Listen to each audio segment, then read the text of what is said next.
কেমন আছেন বন্ধুরা? আপনারা সকলে, আশা করি সকলে ভালো আছেন।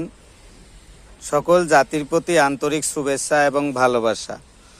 তো আজকে আমার ঔষধের যে বাগান আছে, এই বাগানটি আমি পরিষ্কার করতেছি এবং এই ঔষধগুলোকে আমরা খেজমত করি একটু করে, কেননা সব সময় খেজমত করা হয় না, কাজে ব্যস্ত থাকি। তো আলোচনা করব আজকে এই যে বস, যেটি গন্ধবস বলে আমরা পরিচিত, গন্ধক বস।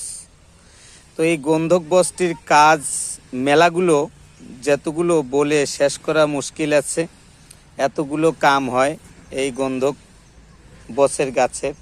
আমি লাগিয়েছিলাম সামনের বছরে, প্রায় 2 বছরের কাছাকাছি গেছে আর কি।